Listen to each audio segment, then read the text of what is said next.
महाराष्ट्र की बात है। और महाराष्ट्र की सियासत जो चल रही है वो बड़ी अद्भुत है। कुल मिला के वहां पर खुलकर वोट जिहाद हो रहा है। लगातार वहां पर तमाम मौलाना फतवे जारी कर रहे हैं, बैठ कर कह रहे हैं कि इंडी गठबंधन को जिताइए।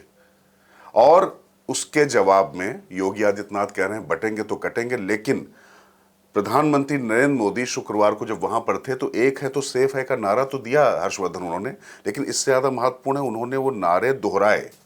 भारत माता की जय जैसे होता है तो वैसे एक है तो सेफ है। मतलब कुल मिला के पूरी तरीके से स्पष्ट हो चुका है कि आप अगर वोटों का ध्रुवीकरण करेंगे तो अब भारतीय जनता पार्टी के पास भी कोई विकल्प नहीं बचता है। वो खुल के खेल रहे हैं। अब तो नरेंद्र मोदी, अमित शाह, योगी आदित्यनाथ सब पूरी तरह से एकदम जिसको कहते हैं। और इसको मतलब इसको जरा समझने के लिहाज से स्वतंत्र भारत में मुसलमानों को एकजुट करने की राजनीति को सेकुलर पॉलिटिक्स और हिंदुओं को एकजुट करने की राजनीति को कम्युनल पॉलिटिक्स कहा गया।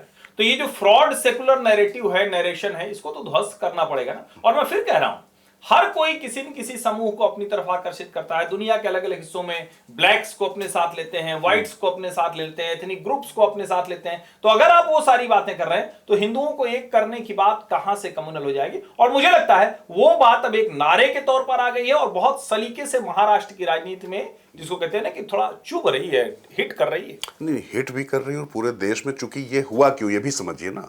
एक है तो सेफ है बात कहां से आती है, क्योंकि बांग्लादेश में जो कुछ हो रहा है, जिस तरीके की चीजें हो रही, अच्छा अत्याचार भी हिंदुओं पर हो रहा है। जस्टिन ट्रूडो के देश में भी वहां पर खालिस्तानी जाके जो है मंदिर पर हमला कर रहे हैं, पुलिस वाले जाकर वहां पर हिंदुओं को और बच्चे को किस तरीके से पकड़ के, ऐसे तो कोई आतंकवादी को नहीं पकड़ते दिखाई पड़ा, लेकिन इस तरीके की जो तस्वीरें आती हैं। लेकिन खतरे में जो वाकई है उनको एकजुट करना, उनको तो जातियों में आप बांट दीजिए, जातियों में विभक्त कर दीजिए, उनको आदिवासी बना दीजिए, उनको दलित बना दीजिए, उनको पिछड़ा बना दीजिए, उनको सवर्ण बना दीजिए, फिर सवर्णों में भी तमाम भेद कर दीजिए, फिर दलितों में भी तमाम भेद कर दीजिए, क्षेत्रों के आधार पर बांट दीजिए। लेकिन हिंदुत्व शब्द जो है सांप्रदायिक हो जाता है। जबकि स्वामी विवेकानंद जब कहते थे शिकागो में जाकर, वो गर्व से कहो हम हिंदू कह रहे हैं, पूरी दुनिया को संदेश दे रहे हैं। और उस हिंदुत्व का संदेश जो हमने शुरुआत में कहा था, और जो बात आपने कहा कि अमेरिका के उपराष्ट्रपति अपनी हिंदू पत्नी उषा से मिलने के बाद कहते हैं कि उनको अपने धर्म के प्रति ज्यादा भावना पैदा हुई, उसके प्रति।